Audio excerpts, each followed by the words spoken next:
recognized symbol of excellence in sports entertainment.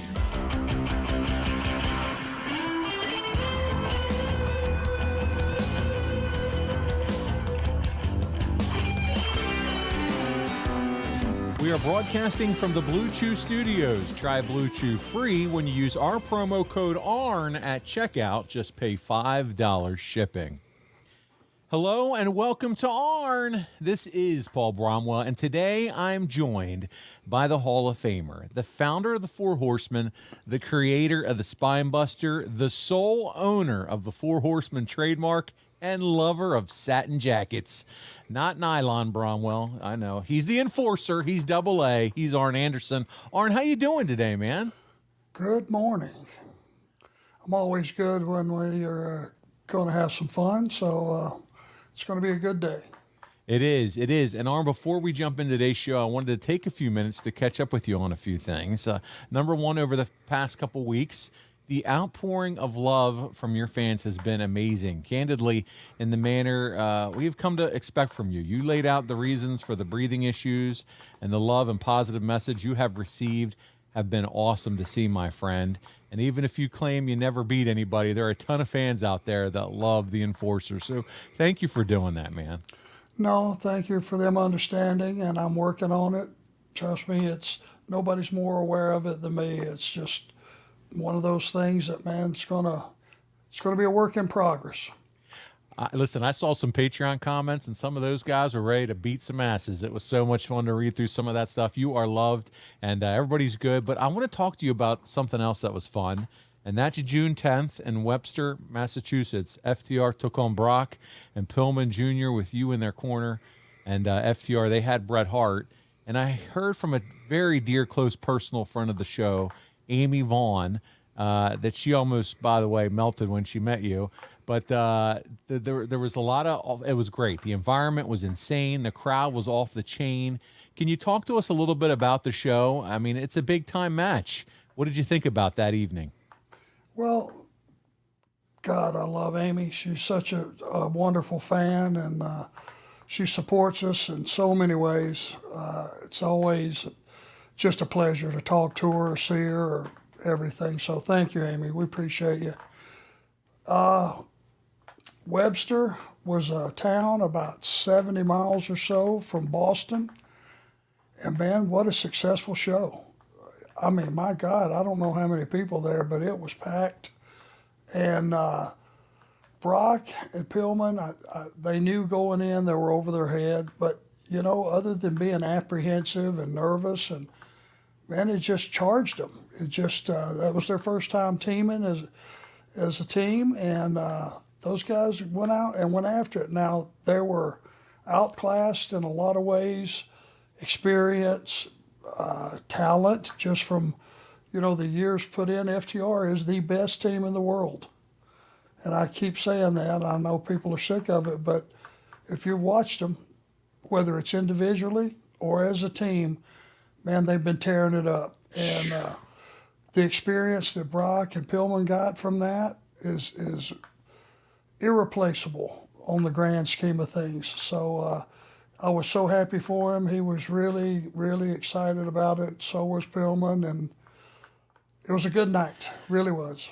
It was awesome, man. People were sharing clips online of the intros, FTR, Bret Hart, and you're standing there on the ring apron, and you could just feel the energy. And I just couldn't wait to talk to you about the experience. Sometimes those smaller venues, you can feel it more with the crowd and everything, and it just felt like it was really special that night. So thank you for sharing that with us. Well, and Bret Hart, you know, being on the other side, we haven't been in the ring since I was with WWF. And we had that SummerSlam match with the Hart Foundation, Tully and myself. So a lot of water under the bridge since then. It was a great night. You talked about FTR, and I got to mention it because I know you're just a massive fan of them, as am I. I saw Dynamite the other night, and Dax Harwood took on Will Ospreay, and my goodness, they tore it down. Dax is incredible. Dax and Cash are both incredible, but you're right, singles or collectively, I mean, it's just some of the best wrestling you're going to see on TV right now. There's not a runt in that bunch, I can tell you. Dax and Cash are phenomenal, really were. Will Ospreay's a tremendous talent too. So it was great for the fans, great for the show, great for the boys. Everybody won. Man, it was. Well, Arn, before we get into the show, we're just 30 days away from StarCast. It's July 29th through 31st. We're going to be at the fairgrounds in Nashville. It's the last ride of the Four Horsemen. It's you, Tully, Barry, Lex, Rick, and JJ. You're all going to be in attendance together. We have the roast of the Nature Boy. We have Nature's last match, and of course, probably a once-in-a-lifetime photo opportunity with the 6 of you. Platinum and gold bracelets are available for purchase, as are the meet and greets at starcast.com. Arn, tell the fans what they can expect from Mr. Thompson's team that weekend of July 29th through 31st. Well, Conrad has always put the fans first, and I think that's why he's been so successful and so popular, and all these podcasts that he have are all diverse and different. But he just tries to put on a show that he operates halfway from the promoter and halfway being a fan. That's right. And what would he want if he was a fan? And he tries to take extra care of everybody that shows up there, and I know I do, and the other guys will as well. It's a chance to get to know our fan base and have a few minutes and talk to them and ask them some questions. And, everyone just about, I'm not kidding you, I'd say 5/6 of the people that come through the line to get a picture and have a word and get something signed, they always leave and say, like the podcast, love the podcast. So take some of that credit yourself, my friend. You're doing a great job. Now, just here to facilitate your stories, man. I'm just so thankful to be part of it. But listen, if you haven't taken advantage of it already, and say you can't make it, say, Paul, I've already got summer plans. Unfortunately, I'm not going to make it. We already had everything mapped out. I get that. But listen, you can go to starcastarn.com. Arn, that's a real thing. We have a website, starcastarn.com, and you can pick a package that you can prop up your feet, sit at home in your easy chair, and watch it all exclusively on Fight TV. How cool is that, man? That's awesome. That's awesome. It is. It's going to be a very, very different event, and I don't even know the card, so there's going to be some surprises, and it's just going to be fun for everybody. It is, and as our boy with the big cheeks might say, that's enough shilling for this episode. It's time to get to the reason everyone listens to this podcast. And Arn, that's to listen to you take us through a walk down memory lane. And we discussed last week your march to your very first pay-per-view with the WWF Survivor Series in 1988. And during that match, you and Tully were counted out along with the Rockers when the 4 of you began brawling. The referees couldn't restore order. So Arn, don't have, we don't have the 25 days of Christmas like the Hallmark Channel. No, sir. This week, it's the 25 days of the Rockers. Are you ready to get into December 1988? This will be an easy one. Oh, it is, man. This is going to be fun. Let's do it. We're going to open the month. It's December 2nd at the Show Me Center in Cape Girardeau, Missouri. That's right. With 2,000 in attendance, you and Tully defeated Sean and Marty. And then the next day, you move on to the Civic Auditorium in Omaha, Nebraska. It's the Brainbusters and the Rockers. You guys wrestled over 18 minutes in front of 5,300 fans. Tully would pick up the win with the slingshot suplex. And Arn, that same day in an interview, you and Tully and Bobby Heenan would have that interview, and it would air on syndicated television. And as we've come to expect, Arn, we have the clip here. And this is what the 3 of you had to say. Let's check it out together. You talk about the Rockers, you talk about the Stallions, the Hearts, Demolition, Powers of Pain. You can go on and on and on. But ladies and gentlemen and humanoids, I've got the best thing going right here. You know, Bobby the Brain Heenan, when he didn't have a tag team for a long time, I remember Gorilla Monsoon always trying to dig at you. But you went out and you found the best, one that deserves the name Heenan family around it. And that's Tully Blanchard and Arn Anderson. They've called us a lot of things in the past. The bottom line is they say we're overachievers. What we are 2 guys that are pulling for the same goal. We are the consummate team, poetry in motion. We're not going to drag the Heenan family down. It's going to be cement on the dynasty. Well, Bobby the Brain Heenan quite impressed with this pair he has now added to the Heenan family, the Brainbusters. Arn, I want to ask you a question here. So, do you remember, obviously doing these promos for the WWF at the time? Were they just similar? Hey guys, this is what we're going to do. Go out and whatever you come up with, or was there like still coaching involved back then with promos? No, they were coaching and they were giving you some points, but I can tell by the verbiage they're starting to trust us a little more and they're starting to loosen up on us a little more and trust us to do the right thing. But they threw out. There was never a week throughout this whole thing. I'll let a little bit out of the bag, but it's like through our entire tenure there were still bullet points. Okay. And that never happened with Crockett. You were responsible for doing whatever you wanted. Yes. There you go. Well, December 4th, it's the Veterans Memorial Auditorium in Des Moines, Iowa. The Rockers picked up the win by DQ. This match, by the way, Arn, was smack dab in the middle of the card, headlined by the Warrior versus Honky Tonk Man and Jake the Snake versus Andre the Giant. That's when they had their big feud going on. And Arn, we haven't talked a whole lot about the Boss up to this point, but now that you and Tully are with Bobby and you've been in WWF a couple months, how did Andre take to you guys? Anything specific that stands out about how you met and what your interactions with Andre look like? Andre was a pretty private guy.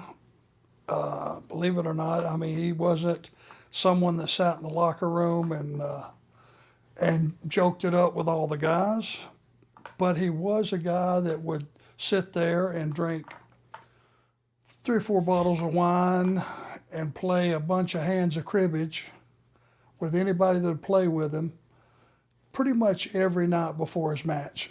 So, whatever giant you got that particular day was probably what mood he was in.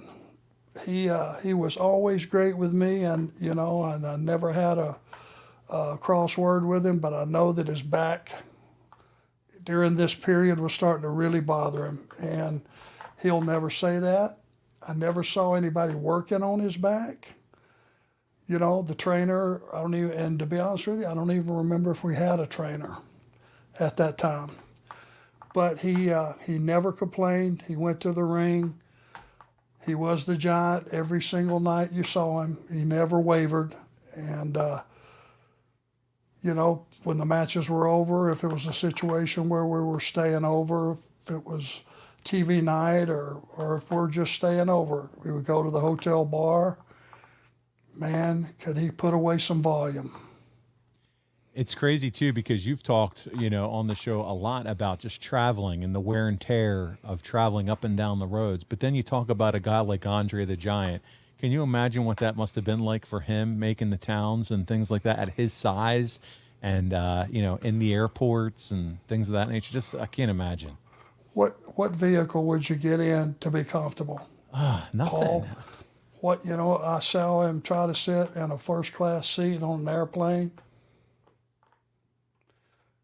He didn't fit anywhere. And God bless him, man. My heart really went out to him because I could just tell. I know that I'm not comfortable at my size in a coach seat. And I looked at him in that first class seat, and it was like spilling over on both sides. And God, the person sitting beside him, can you imagine? No, thank you. I would, if I were Andre, I'd just buy the whole, the 2 seats there if it was a 2-seat first class setup. Forget that, man. What are you going to do? Elbow him and say, hey, scoot over, big guy? Can't imagine that conversation would go well. No. Yeah, the plane would empty quickly, I'm sure. Yeah, my goodness. But, man, he's an icon in the business and just more than the business. I mean, he was pop culture and, well documented. They have the HBO documentary, and you got to interact with him. So I've always been kind of curious. You're part of the Heenan family. So I was just wondering if you got to, any good stories of interacting with Andre. So thank you for sharing that. Well, he's a true giant, Let me just end it by, Big Show, 700, Big Show was 7 foot, whatever it was, a little over 7 feet. He was 450 pounds, but he was symmetrical. He looked just like a huge, normal guy that was in shape. Andre, his butt had to be 3 feet wide. His head was huge. His hands and fingers were huge. He was every way imaginable. You could be a giant. He was a true giant. Well, let's talk a little bit about December moving on with you guys. You go from Iowa on the 4th. You and Tully and the Rockers traveled to Fort Pierce, Florida. You had 3,000 people in attendance to watch the four of you wrestle. And then the following day, you guys on December 6th, from a sold-out Ocean Center in Daytona Beach, Florida, 10,000 plus fans in the debut of that venue for the company. WWF conducted one of its most infamous TV days. In a match film for the French audience, this is a rare one here, Arn. This is a nugget. You lost to Tom Magee by countout following a super kick. And our buddy, who does a lot of research and help for us on this show, Richard Land, he puts all the clips together, found this match for us, and he included a couple of notes. This is the only singles match, Arn, that you had in WWF, and it was only televised in foreign markets. Prior to 2015, there was no record of the match even existing until Richard was able to track it down from a man in France who had told him about it. Richard subsequently uploaded that match to YouTube, and Arn, I say all that to say we're going to watch that. The only singles match that you ever wrestled for the WWF. The commentary is in French, so we're going to watch this with the audio down once the Fink introduces you guys so we can hear your feedback. And afterwards, I have a couple questions. But, man, this is going to be kind of fun. You and Tom Magee in a singles match here for the WWF. You ready for this? Fun for who? I think it's going to be fun for you, fun for me, and fun for our fans. This is going to be a four-finger stinker, and I'm pretty sure I'll remember this one. Oh, all right. Well, let's check it out. And once after the Fink's done, you can talk through it if you do remember it. Here we go. If you come back to me and I'm hanging from the ceiling, you'll know what I thought We about. know why. All right. It was that bad. All right. Let's take a look. Here we go. Weighing 250 pounds, one half of the Brainbusters, Arn Anderson. Oui, Arn Anderson. His opponent from Vancouver, British Columbia, weighing 265 pounds, Tom Magee. Qui va affronter un jeune homme qui a été classé. And, buddy, that's where we'll mute it because the rest is in French. But here we go. It's you and Tom Magee. And I'm going to just let you kind of take a look at this. And our friends on YouTube and on Ad Free are getting to watch this as well. But I think this is pretty a fun nugget. And thank you, Richard Land, from finding this for us. Well, as you could tell, obviously the guy was a hell of an athlete. Look at the body on him. I think I'm not sure what his background was, but wasn't necessarily wrestling. Yeah, I can tell you. So, Arn, this is so obscure. Before we get into it, do you even remember that as you're watching this? Do you ever even remember wrestling this match? Yes. You do. Okay. And the circumstances around it and the swerves that went with it. Do you remember why the company would have asked you to wrestle this match, considering they treated you and Tully as a team up to this point? Yep, it was a test. We'll get to the finish, and I'm sure he won. But it was told to me this was just a dark match. It's not on TV. We just want to have a look at this guy. We wanted one of our best guys out there to see what kind of match you could pull out of him. It was designed, the way I was told, to have a look at him. It wasn't about me. So, Arn, here's another interesting nugget on Tom Magee. Tom had a match with Bret Hart 2 years prior to this. And at a past StarCast, Tom and Bret sat down to discuss that match, which is available to all our listeners on the ad-free platform. So another little fun nugget there. He had wrestled Bret Hart 2 years before this as well. Yeah, he only had a couple of these type matches. And, hey, if I look at it one way, and if they truly meant it to be what it was, that, hey, you're good enough, you can pull a match out of this guy, let's see what he's got, because he looks great, I would have been flattered by that, but it's only partially what it was about. It was to see how I would react to it. Ah. See what I mean? Yep. They were always testing you to see what your attitude was. Yeah, and They he were was just randomly. They would just randomly book you in matches, like a dark match, a true dark match at TV, and just to see how you would react with something that meant absolutely no sense. Yeah, it was one of those matches that I guess when he wrestled Hitman, Vince was so impressed with him, but nobody could ever find the match. It was considered to be the Holy Grail. This is the one with him and Brett. They found it. Conrad was able to kind of do a fun thing with it at StarCast, but man, he would be only seen sporadically after this. He wrestled you here. He wrestled a few times in '88 against Mike Sharp. He wrestled against Tim Horner in some house shows. And then his final appearance would be in April 1990, where he was defeated by the Royal Viking in multiple encounters. But there was a time where Vince thought he could be the next big thing for WWF, and it just never worked out for him. Well, Vince was, his favorite thing of all is the body. Yep, he was a body guy. Yep. And it superseded everything: your ability to talk, your ability to work, your ability to draw money. If you had a tremendous physique, you caught his eye, and you can look, at the guys that he really, really used well. What was the first thing you notice? Body guys. Bodies. Yep. So here you are, catch the boot coming off the rope. He does an insegure, and he didn't get the foot off real high there on you. Yeah. Well, there you go. Yeah. But you're doing what you do. You got Joey Morella in the ring. Any fun? Do you remember working with Joey at all, Arn? Awesome. Yeah. He did an incredible impersonation of the Brooklyn Brawler. If you had your back to him, you'd swear it was the Brawler. It was hilarious. Ah, that's good stuff. He was a longtime close personal friend of Mike Chioda as well. They kind of grew up together as teenagers in New Jersey.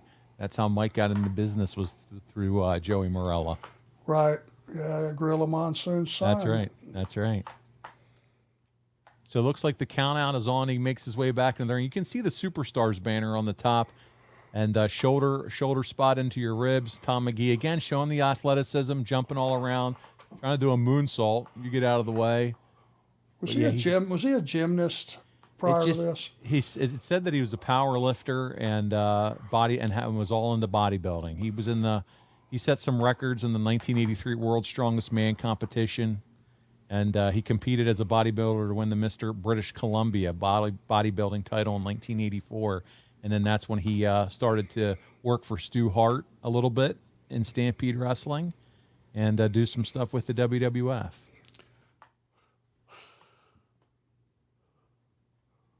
Nice leapfrog.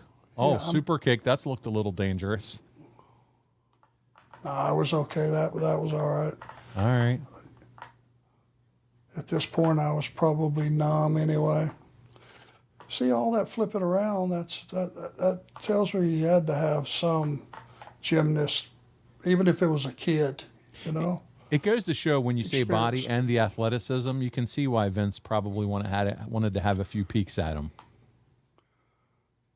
Yeah, and I mean, I've seen a lot worse. He's not completely stinking the joint out at this point, but that's it.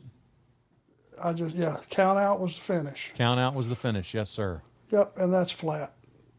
That really didn't do a whole lot for him, winning by a count out. And just so you know, the mentality is like, okay, we need you to get counted out. You're going to lose, even though we're in a program working with the Rockers, who are unbelievable and tearing the joint down every night with those guys. This was just one of those things that was a test, and they could actually explain it away. Well, we didn't have them beat you. You just got counted out. But that doesn't do anything for you. It doesn't do anything for him. Count-outs, unless it's two guys, and remember this when you go forward in your career, Paul, count-outs can be exciting if two guys are having a hockey fight when that bell rings on the floor. But when a guy's standing there and one's out there on the floor just hanging out on his knees, and that's the heel, and the babyface would not allow that. He would go bail out, roll him back in the ring, and give himself a crack of winning the match legitimately. That's right. Okay. So there's two different kinds of countouts. One can be exciting if it's your hockey fight. The other one is just flat as hell.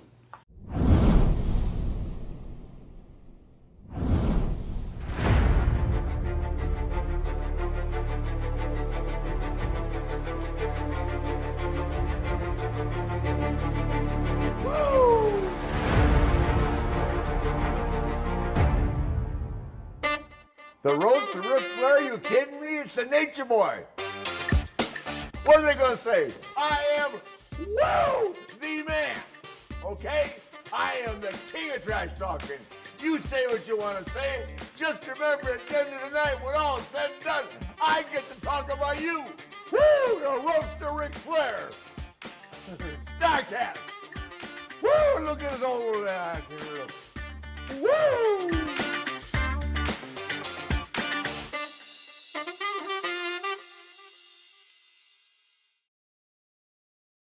And we got to see the flat as hell one there with the ending there. We did. Well, listen, the action wouldn't stop there for you that day, because later on during these marathon tapings, you and Tully were together, and you defeated some familiar foes. That's right. George South and Tim Horner were there, and they were wrestling for the WWF, and you guys defeated them after the Spike Pile Driver, and the match would not air until January the 9th. Arn, these are guys we've talked about in previous episodes. Do you have any recollection how they ended up working with the as far as enhancement talent with the WWF? Well, Tim actually he was on the crew for a while.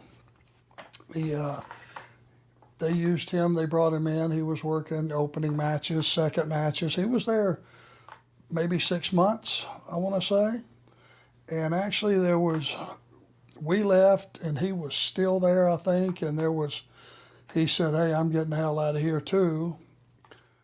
And I guess they tried, believe it or not, to block him from leaving. After we left, there was like this, it was almost like a subliminal message. It was sent out, okay, they let those guys go. They're not taking care of me at all. I'm going to get out of here too. And I think Vince sensed that and put a stop to it. And he started blocking guys. And I want to say Tim had to get a lawyer and all that just to get out of his contract. And that contract was for $150 times 10. That's all they guaranteed you.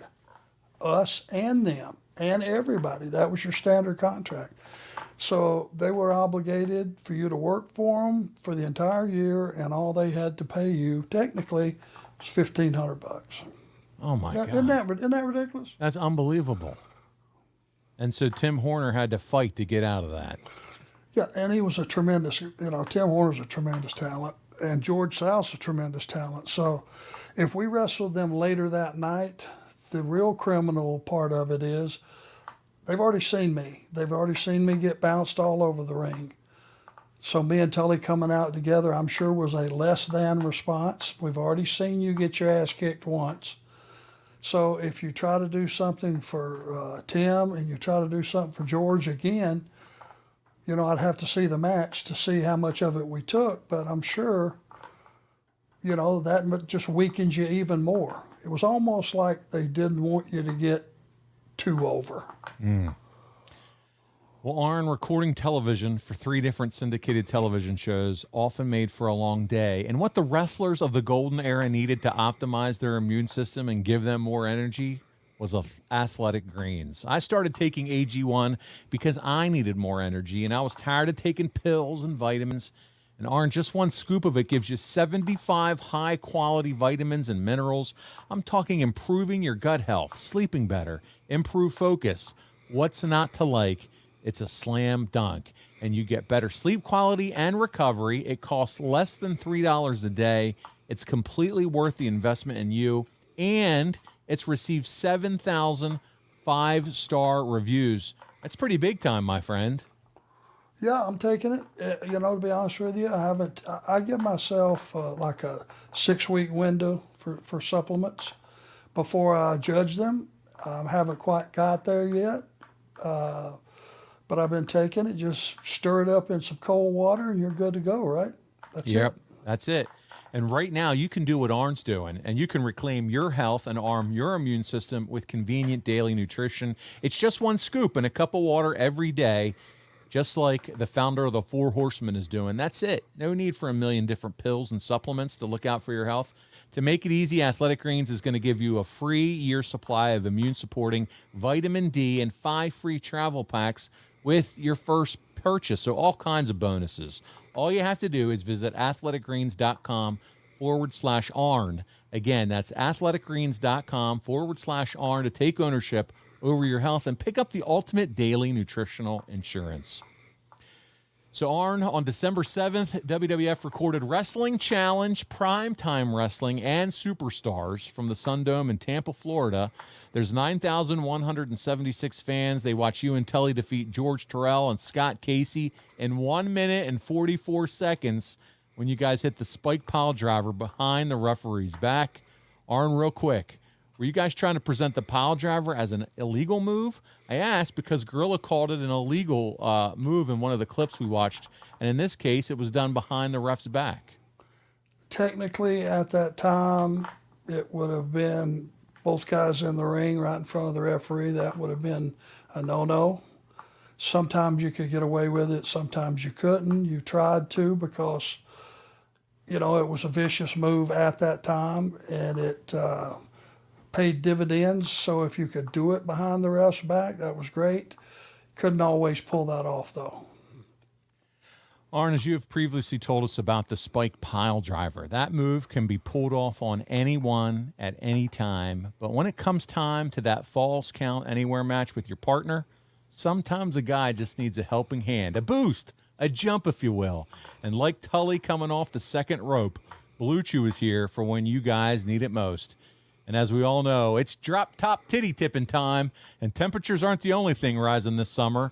BlueChew.com is giving guys confidence all over the world. Isn't that right, Arn? Say that again. Drop-top what? Titty time? Drop-top titty tipping time. Where in God's name? Did you make that up? I have not. It's actually a phrase. It's a thing, Mr. Anderson. It's somewhat disturbing. Of all the things you can't say, can you say titty? You can, especially when you're doing ads for Blue Chew, my friend. Hey, forget flowers, forget the Whitman sampler, forget the 30 long stems. Take you a couple of those Blue Chews, pal. You won't need any gifts. The gift is that tent post you're bringing with you.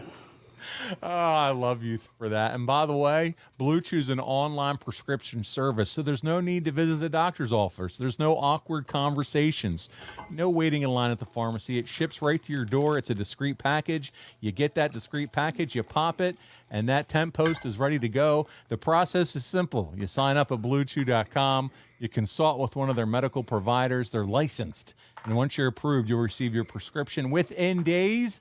The best part, it's all done online. And if you don't like swallowing pills, there's no problems here, pal. Blue Chew's tablets are chewable, just like those Flintstone vitamins. You can't beat it. There are all kinds of reasons guys aren't able to perform. It could be age. It could be medical conditions for us older guys. Maybe it's stress and anxiety for the younger guys. Arn, I'm sure you've heard of performance anxiety. It's just not in the ring, buddy. It happens all the time in the bedroom for guys all across this great country. Well, Blue Chew takes the thought process out of it. It's involuntary, buddy. 20 minutes, and you got no choice but to attack the misses. There you go. And the chewables from BlueChew.com can make sure you're able to perform at your very best every time you get the opportunity to have fun. And here's the deal for our listeners. This is a special one. Try Blue Chew free when using our promo code ARN at checkout. Just pay $5 shipping. That's it. That's BlueChew.com, promo code ARN to receive your first month free. Go to BlueChew.com for more details and safety info. Well, Arn, the next day, the WWF ran the Miami Arena where 2,800 people watched you and Tully defeat the Rockers. Of note, this was the Hogan card as he took on the Big Boss Man in the main event. Arn, does 2,800 seems a little light for WWF in Miami with Hogan at the top? This was a house show? Yeah, it was. That is a little light because that match drew. Yeah, that's a big time. We were underneath it. We were semi-main with the Rockers. That's correct. And those predominantly, those drew. They drew well. I don't know what happened there. Yeah, it's December, so, I don't know how busy the beaches are in Miami in December, but I'm not sure what was going on there, but not a big audience. So we move on. It's the 9th. You guys would travel to Jacksonville And again, you worked the Hogan card, this time second from the top. You and Tully picked up the win in front of 4,100 fans. And then you jumped on the old airplane, and you took a morning flight, and on the 10th, you went to Kansas City. 7,000 fans filled the Municipal Auditorium, where you and Tully once again defeated the Rockers. And you moved on to South Bend, Indiana on the 11th. My God, your travel schedule, Arn, it's no joke for all these years that we cover. It really wasn't. You guys worked the same card as Macho Man and Rick Rude, and you closed the event that night with a victory over the Rockers. But, man, the travel is just incredible, my friend. Well, and we knew this when we left, but now you don't have the private planes. Everything is commercial, which means 6 a.m. every single morning, and do not miss that 6 a.m. because the tickets were worthless. They had bought them so far out, they had no value. You had to buy yourself a whole new ticket. So, you know, that getting up when you get back from the arena at 11:30, 12 o'clock at night, and you got a 6 o'clock flight, which is a 4 o'clock wake up, not much rest there, bud. Well, Arn, we're about 11 days into this loop here in December, and we said it at the top of the show. This month is all about the matches between you guys and the Rockers. With 10 actual matches under your belts, do you remember how you and Tully were feeling about this program? We're getting to be the best we can be. And that overrode travel schedules. I don't even remember what we were making at that point, but it wasn't even a prerequisite on our thought process. We were getting to go out there every night and work with two guys that could just tear it up, trust us, believe us. You know, we were teaching them. It's hard to say we were teaching Shawn Michaels and Marty Jannetty, but we were. Yeah. And if you ask them, they'll tell you we were. You know, Tully and I were a very, very advanced heel team, and we knew our job description. We knew what to do, and when you have two guys that talented, man, it's a stroll in the park. And you had shared previously that you guys were adapting to a new style yourselves in the WWF. You weren't supposed to be the bump machines anymore like you were for Crockett. And so how did that feel? Was it different compared to, say, working with a team like the Rock and Roll Express when you were in Crockett how was it to working with the Rockers here at this point? Well, they just, I hear those comparisons, and I'm asked to make a comparison all the time. It's oranges and apples. I would say that athletically, as far as high spots, the Rockers were superior. In that particular time, in that era, selling goes to Ricky Morton, period. So, you know, they were both great teams, but the Rockers were just, man, you're talking about running up that turnbuckle and turning a flip with no hands. And, yeah, you know, Jannetty did a thing that I thought was cool. It wasn't a high impact something, but guy would come off the ropes, Jannetty would come off the ropes, the guy would go to hip toss him, and he would just spin around on the arm, I'm sure you've seen it, and land almost where he started on his feet. It was just cool things, just innovative stuff that they came up with. And this was one of those matches that Barry Darso of Demolition was going to have to chew me out about, because, brother, we were going to bump for those guys and tear it up. And we did. You certainly did. And it's fun, too, to hear you say Ricky Morton still was really good as far as selling goes. Eventually, Shawn of the Rockers would learn how to be a fantastic seller as well. I mean, he would be known for that in his career. So that was part of his involvement. Yep. And besides, you know, his offensive ability, he was. They both sold good. They were a great team. Yeah. Speaking of looking and feeling different, if you want to improve your overall health, look no further than Basis by Elysium, the most trusted source for NAD supplementation. Their product Basis is clinically proven to increase levels of NAD+ by 40% safely and sustainably. They are unlike any other health company I've seen, and they're at the forefront of NAD+ supplementation. They have dozens of the world's best scientists. 8 of them are Nobel Prize winners. NAD+ is found in every single cell of your body and is responsible for creating energy and regulating hundreds of cell functions. But NAD+ levels decline as you age. So for guys like us, Arn, who are in their 40s, 50s, and 60s, lack of sleep, intense exercise, unbalanced diet, and sun overexposure has proven to deplete our NAD+ levels. And decreased NAD+ levels are linked to faster biological aging and can slow down vital body functions. And we need the edge, and Basis will do it for you. So go to trybasis.com/Arn and enter code Arn at checkout to save 10% off of Basis prepaid pans, as well as other Elysium health supplements. That's trybasis.com/Arn and use code Arn at checkout to save 10%. And thank you, Elysium Health, for sponsoring this episode.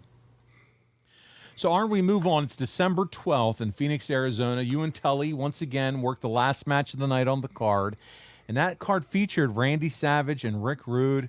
You guys pick up the win against Sean and Marty. And that same day, the first encounter with the Rockers that we discussed last week aired on Prime Time Wrestling. And Arn, we got the clip. And because it's prime time, we got ourselves some Bobby and Gorilla. Let's go ahead and check this one out this week. Well, I'll tell you how I feel about the Bushwhackers. I wish they would come along and take Jim Duggan and all of them go back to New Zealand. Jim Duggan's not from New Zealand. No, but he fits right in with them. I don't think anyone fits in with the Bushwhackers. I don't think anyone would want to. They're relatively unique. What a tag match we're going to have here, though. Indeed. Shawn Michaels with the golden mane, Marty Jannetty, the darker hair. A tremendous tag team combination in the Rockers. Taking nothing away from this tag team combination that really has taken the World Wrestling Federation by storm. Tully Blanchard leading the way. Arn Anderson from behind. And, of course, managed by Bobby the Brain Heenan, the Brainbusters. Now, you'll notice here when you see Heenan manage these two guys. Wait a minute, look at that. Little trip there. Well, match hasn't even begun. Oh, look at that. All the way to the outside. Look at this. Hurry. Oh, four on the outside. We haven't even had a bell, have we? No. Oh, there's a ball on the outside. Referee trying to maintain control. These two are going at it on this side. Two going at it on the far side. I'll say this, it was the Rockers that took it to the floor, McMahon. They're the ones that started this brawl on the outside of the ring, and look at it, it's total chaos now. The Busters hooked one of the ankles of the Rockers. You saw that. That's what started. More officials down here to get control. They are beating the daylights out of each other. There we got a bell. I don't know if that's a bell to end the match, to start the match, or whatever. I think you're just trying to get some control out here. Look at this. Anderson. And Jannetty are hooked up, and they're just hammering away. Referees seem to be helpless in breaking this thing up. They are really going at it outside the ring. Jackets haven't even been taken off. They're taking some skin off, though. Bobby Heenan doesn't even want to get close to this. Heenan keeping a safe distance. Well, Heenan's not a wrestler, he's a manager. Meanwhile, it looks like the Rockers are chasing the Busters out of here. No, I wouldn't say that at all. I think this thing got totally out of hand. The Brainbusters came to wrestle and realized that a wrestling match was not going to happen with dealing with the Rockers. The Rockers going after the Busters. They're going at it again. They're fighting in the aisle. I'll tell you what, President Jack Tunney may levy a few fines when this is over with, because the wrestling's supposed to take place in the center of the ring, but the Rockers apparently don't want that to happen. Well, it looks like it's almost impossible, but the Rockers are the aggressors. They're going after the Busters. They're going all the way back to the dressing room. This battle continues all the way back. I suppose you're satisfied. I hope they're satisfied. I suppose you're satisfied. I'm sure you designed that whole thing. They came out of the ring before the match You even didn't started. want any part of the Rockers inside. You didn't want to be humiliated on national television. Admit it. Admit it to our viewing Who audience. attacked who first? They came out of the ring and attacked my Brainbusters. They knew if the bell was going to ring, it'd be over for them. They We designed must have that. been watching something different, you and I. You must have been watching one thing, and I must have been watching something else. My Brainbusters and myself walked up. The Rockers jumped out of the ring over the top rope, tore into us. There's no sense. He doesn't make any sense, folks. There's no point continuing this any further. But sooner or later, these four guys are going to have to get together inside that squared circle, and the bell's going to ring. And once and for all, we're going to settle who's better, the Rockers or the Brainbusters. How fun is that? I mean, that was good stuff. They're magic together, weren't they? Oh, so good. But talk about magic. I mean, that brawl pull apart thing, that really puts some gasoline on what you're doing with them. Yeah, that felt like a fight. That was a fight. That was. Buddy, let me tell you something. We went through that curtain. I was sucking air. I mean, that was pretty intense. Really That was good. It was a good way to just get it even more stirred up between the two teams. And then, again, the Gorilla Bobby back and forth. It doesn't get much better than that. So you guys are involved in a red hat tag team matchup with the Rockers. This is fun. It's exciting. 4 days later, you're back to the Midwest. It's December 16th. And Tully wrestled the Rocker. You and Tully wrestled the Rockers in Toledo, Ohio. The next day, you guys are in my stomping grounds. You're at the Spectrum in Philadelphia for a matinee show. 5,723 fans turned out and watched you and Tully defeat the Rockers in just under 12 minutes when you chop blocked Jannetty as he was attempting a suplex on Tully. A good old school finish to that one.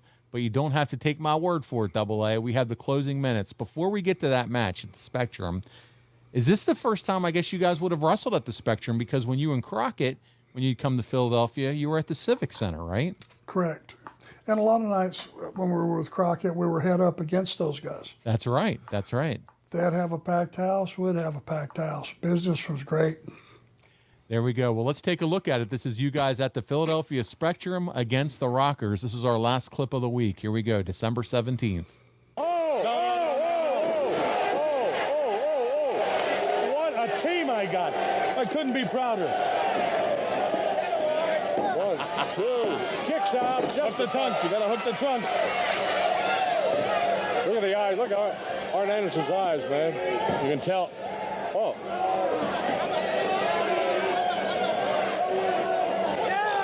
Gotcha. I know what's happening now. A little bit of help there in the side. Got him in the corner. Oh, referee. All right, they're going to switch. Tag is made. Tag is made. I heard the tag. Yep. Sure. Yeah, it's okay, ref. I heard it, ref. Well, you got a bunch of fans at ringside, I'll tell you that, Bobby the Brain. There are a few people in the Philadelphia area that do appreciate a winner. Of course, they have to. They got no winners here. You know what the Phillies and the Eagles and the Flyers and everybody else does? Nothing. Uh-huh. Oh, look at that. We got to switch here. Turn about. Kick out. He did kick out the last second. Whew. Oh, man. Hey, the tag. Tag the mate. Referee saw the tag. That's okay, Tully. How's that precision in a tag team? They're taking him to the ropes. Whoa! Oh! Hit his head on the floor of the ring. Come on, Arn, you gotta make that tag. Blanchard up. Oh, wait, can he make the tag? Pull yourself. The tag made. Tag made.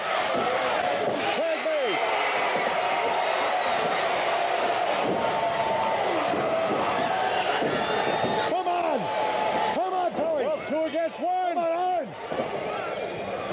Oh, Barney with a body slam. This guy has really turned on this Come on, Rocker. referee. There's 2 men in there. Get one of my men out. Ref. No tag made, the other Rocker in.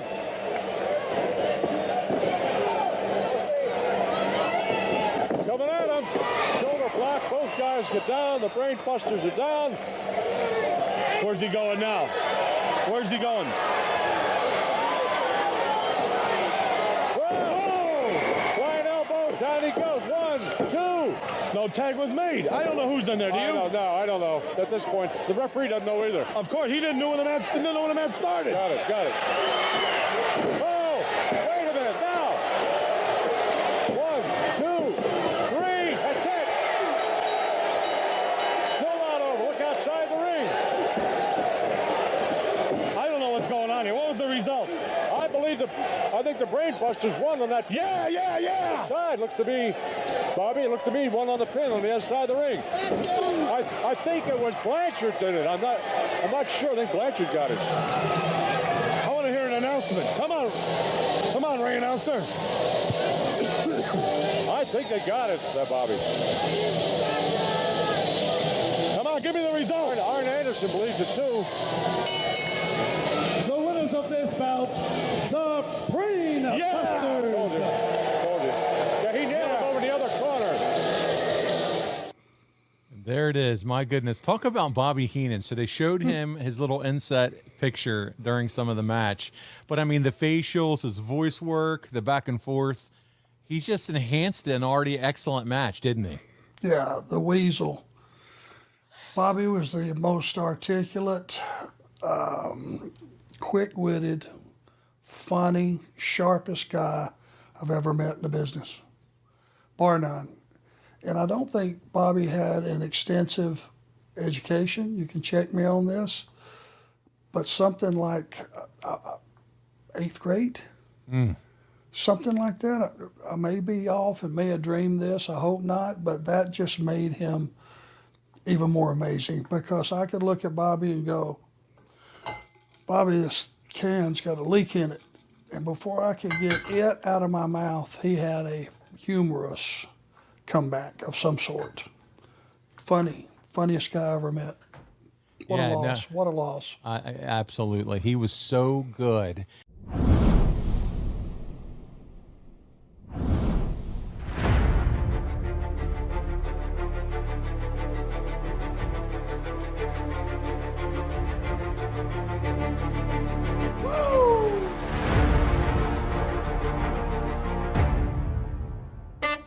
The roast to Ric Flair, are you kidding me? It's the Nature Boy. What are they going to say? I am, the man. Okay? I am the king of trash talking. You say what you want to say. Just remember, at the end of the night, when all is said and done, I get to talk about you. Woo! The roast to Ric Flair. Starcast. Woo! Look at his old ass. Woo!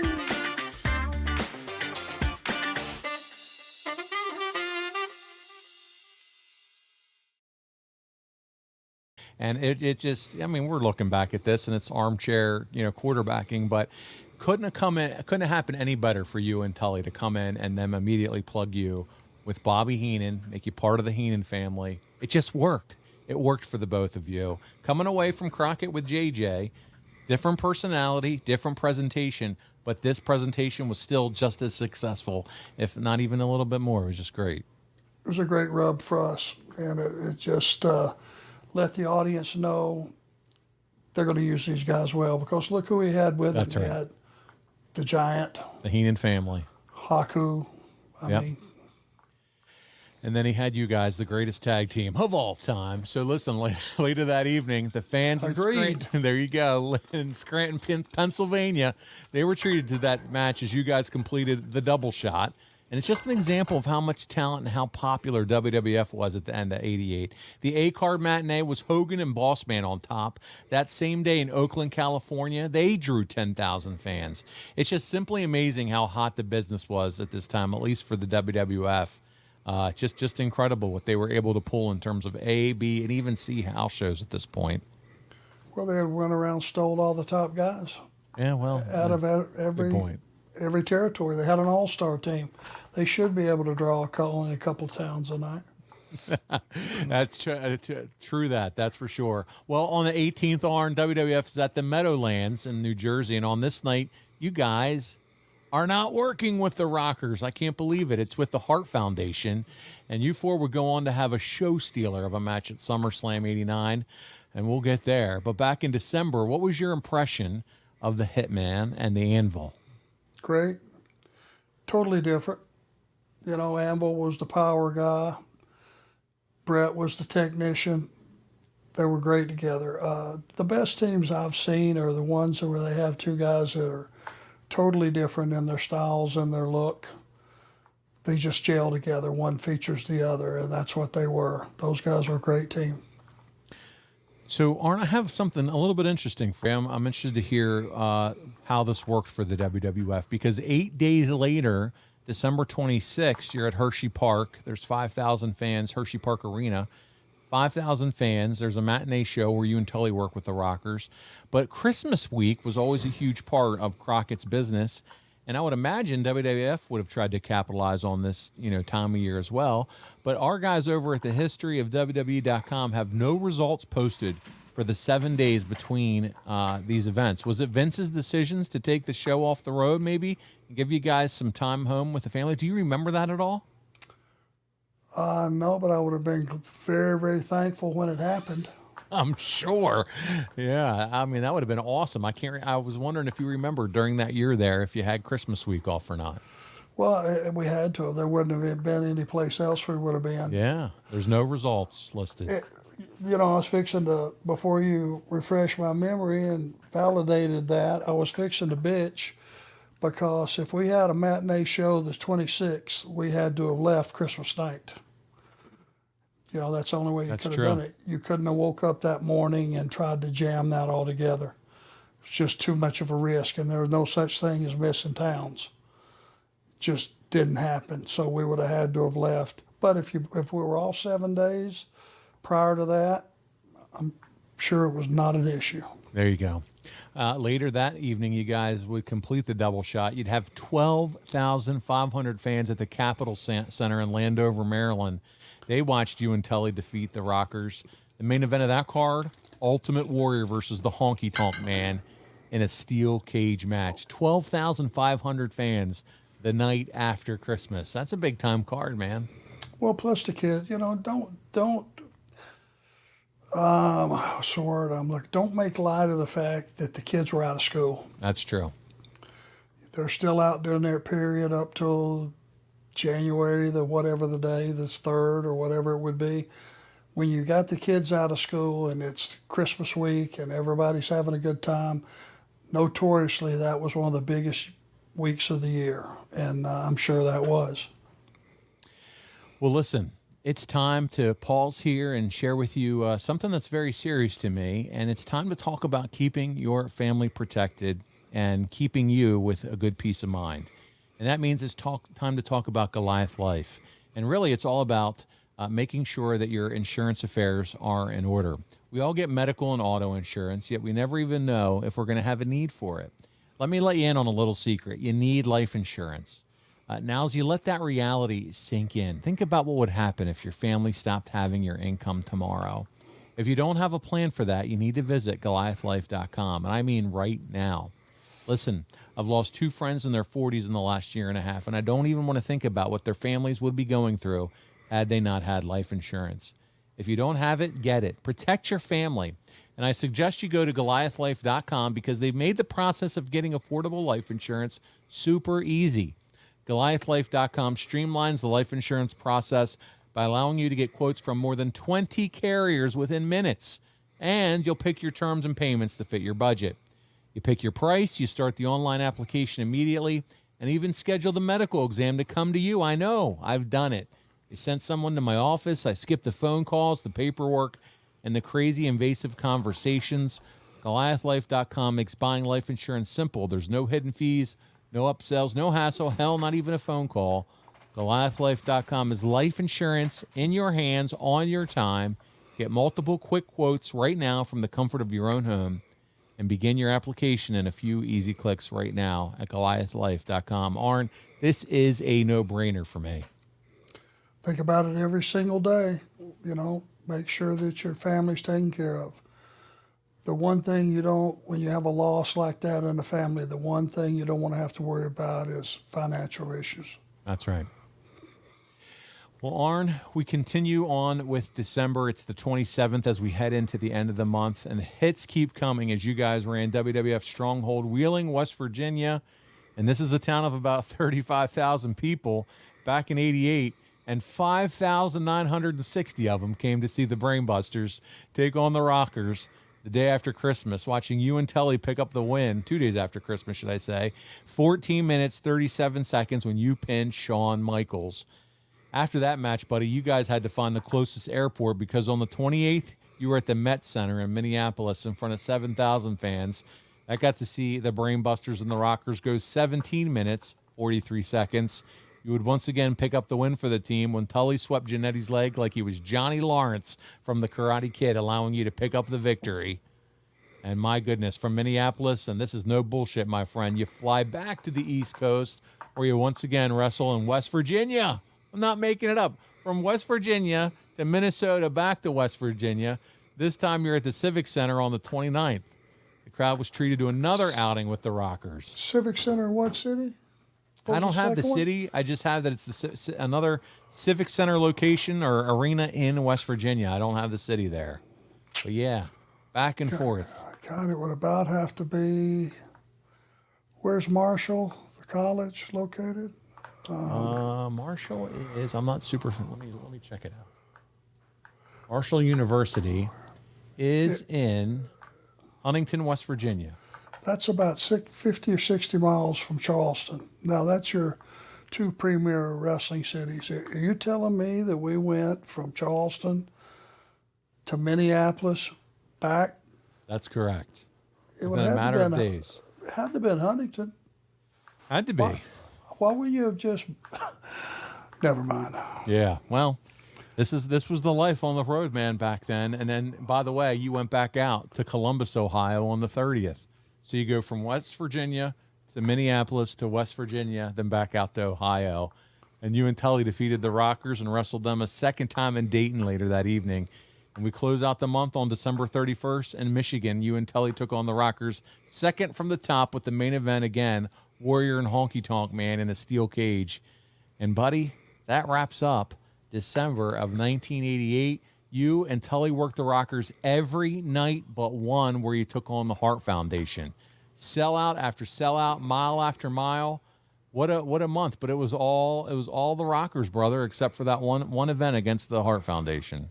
I think that was the week, I'm almost positive, where we had, because it was Christmas week that ran into that, we had 3 double shots that week. We wrestled 10 times. That's a lot of wrestling, my friend, a lot of traveling. Yes, it is. Yes, it is. Well, Arn, we're going to jump into January 1989 next week, and we'll look at your second big WWF pay-per-view. And listen, it's a favorite of the hardcore wrestling fans. It's Royal Rumble. We're going to take a look at all the matches along the way as well.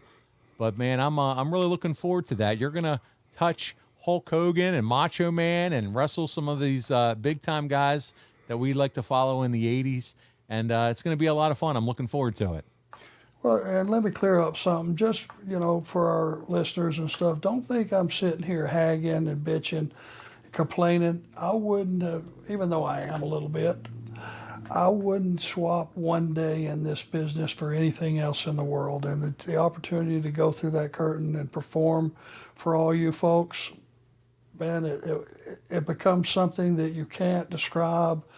It's more important than the money. It's more important than having a nice, table at a restaurant or, signing somebody's autograph at a rare place or having a celebrity be a fan of yours. The one thing that floats this business and keeps the guys that truly love the business coming back is that crowd reaction.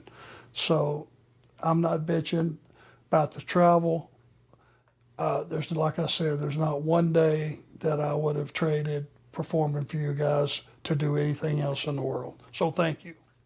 And we certainly understand that, Arn. I'm just glad and happy that you kind of give us we're here for the other side of the coin. We want to hear some of those stories and kind of what it looked like on your side of it. So no worries at all. And by the way, what's the deal? I don't know if you saw last week on Dynamite, there was somebody that was encouraging your buddy, Daniel Tosh, wants to see some Tosh and Arn Anderson again. Did you happen to catch that? Yes, and he, matter of fact, he responded to it. He did. Talking about the forbidden door, and I responded to him. So there would be probably, if you look closely on his Facebook page, there'll probably be a response to Mr. Tosho. Yeah, Tosh said the real forbidden door needs to be opened. There you go, and it's the picture in the background set of Daniel Tosh versus Arn Anderson. I only have Instagram. I don't have Facebook, so I didn't see what you said. Oh, yeah, here it is. Well. It's my old friend Tosh rearing his ugly head out of the comedy ashes. You're a funny guy in your world, and my extreme violence is an everyday occurrence. If you really want to walk through the forbidden door, I'll be available at AEW Dynamite every Wednesday. Come see me, Daniel. But remember, old people are dangerous. We're grumpy, mean sons of bitches. I love it. Know that coming in, Daniel. And with that, we're bringing this grumpy, mean son of a bitch back again next week to talk all things January 1989. Arn, I'm looking forward to it. We're going to talk all things Royal Rumble on behalf of the founder of the Four Horsemen. This is Paul Bromwell. We'll see you right here again next week on Arn